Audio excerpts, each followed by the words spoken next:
Hello everyone, welcome to my channel. Today we are going to discuss a news which is in debate, that is over freedom of religion and attire.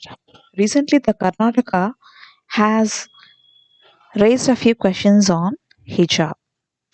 That is a Muslim wearing the hijab. That is their dress code. It has interfered in that, and it was not allowed in few educational institutions.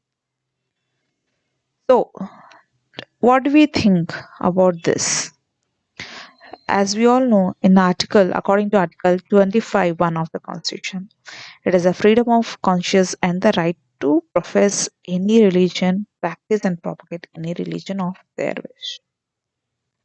So a person can convert from a person can practice any religion. That is, he may be a Hindu, but he can pray Christianity, and he can even go for mosque and practice any religion.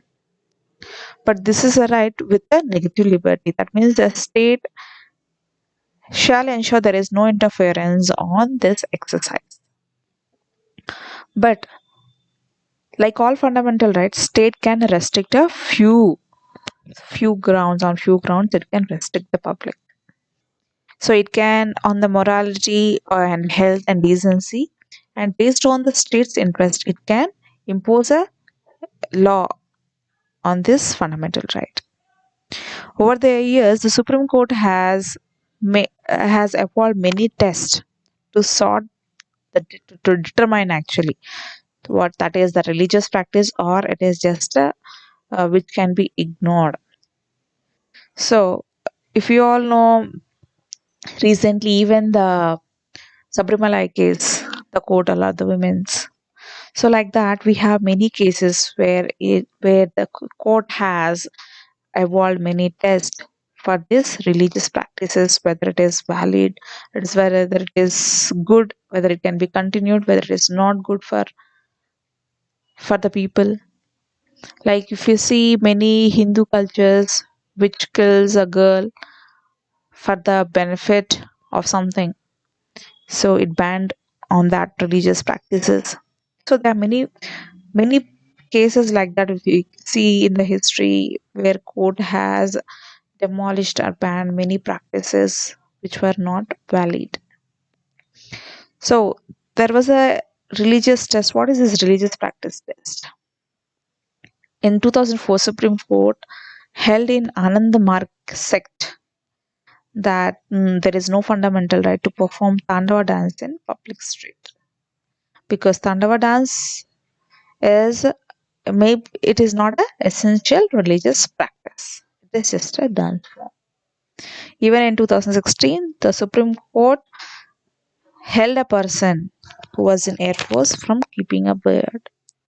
Keeping a beard is essential in Muslims and Sikhs, but not in other religions. Even in 2015, Supreme Court restored the Jain's religious practice of Salekhana. Salekhana is a ritual where people are willing to die by fasting. So it also banned that. But what are the issues with this test? First thing is it interferes the religious, where the religion where it is just written in the religious book, but it does not have any clarity on that. So Supreme Court sometimes interferes in those things, which can be seen in Chirur Matta case. Sometimes even the religious people object because they do not agree with the Supreme Court orders, because they believe so much in religious that do not agree with Supreme Court orders. Several instances has happened like that where the court has applied many tests for the religious practices. Now coming to the hijab, there was a rule in there was a ruling actually in the Kerala High Court. There were two sets of rule. That is particularly on this Muslim women's dressing. There were a lot of discussions in the Kerala court, and they had a prescription for the dress code in the exam also, AIPMT exam, which prescribed wearing light clothes with half sleeves, not having big buttons, brooch, badge, and flowers, with salwar trousers and slippers and not shoes. In 2016 also it was examined very closely about the hijab practice, whether it is an essential religious practice or it should be squashed in CBSE exams. So there were many instances where the court has prescribed rules about this hijab. Let us know more in the future what the court will give the verdict. Let us wait for it. So that's all for today, friends. If you like it, please share it with your friends and subscribe. Thank you.